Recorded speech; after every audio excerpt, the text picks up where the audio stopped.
tolong di profiling dulu toko-toko di daerah tersebut apa aja, kemudian lakukan skala prioritas ya. Jadi mungkin ini akan masuk ke toko prioritas yang paling bawah ya.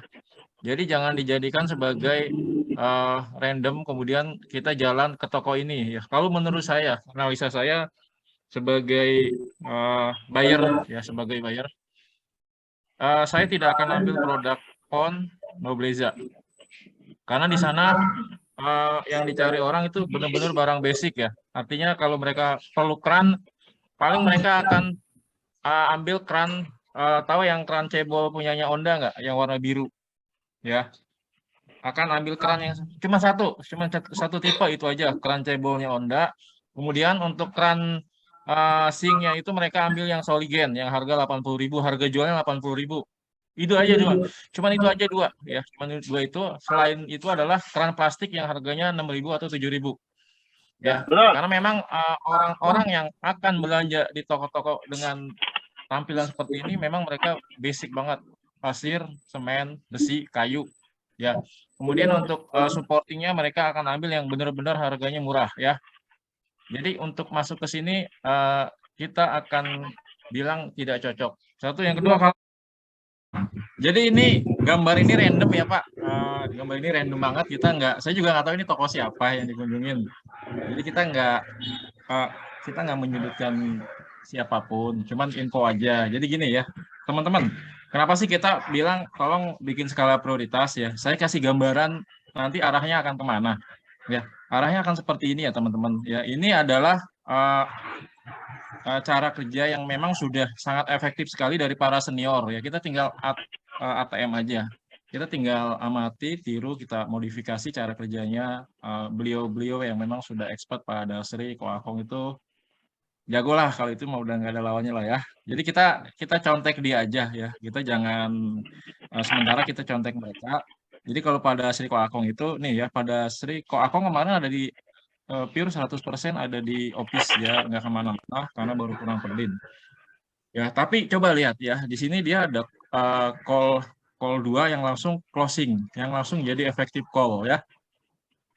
Wakong tuh dari pagi sampai jam 5 sore ada di kantor dan dia ada closing 50 juta.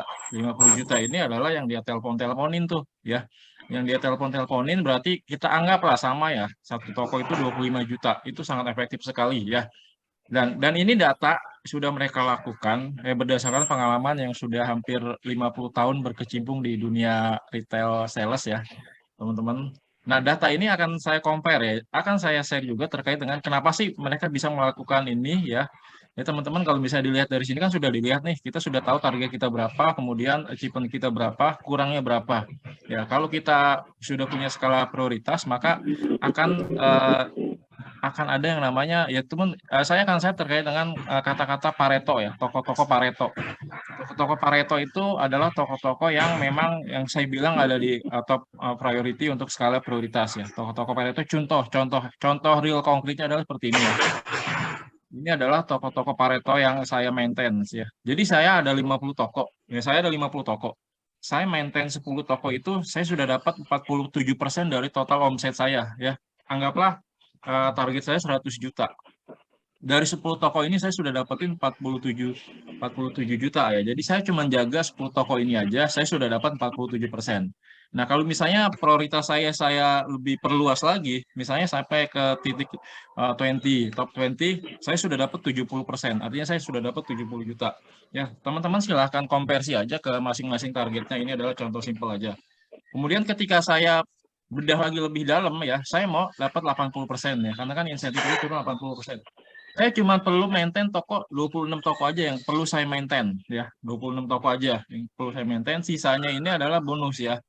Sisa ini yang baru yang saya bilang dia masuk ke third priority ya. Prioritas ketiga. Ya, prioritas ketiga yang toko-toko yang tadi seperti tadi contoh ya. Contoh itu random, kita tidak menyudutkan siapapun. Kemudian, nah, hasil dari ini akan tergambar di dalam yang tadi ya, tabel ketika kita lihat produktivitas dari tanggal 1 sampai tanggal 13. Itu akan terlihat sekali ya. Yang saya bilang, ya mungkin kalau Akung sudah ada tabel prioritinya, top 10, top 20, kemudian dia akan top sampai ke angka 80%. Ini adalah toko-toko Pareto yang memang mesti harus kita jaga. Nah, bagaimana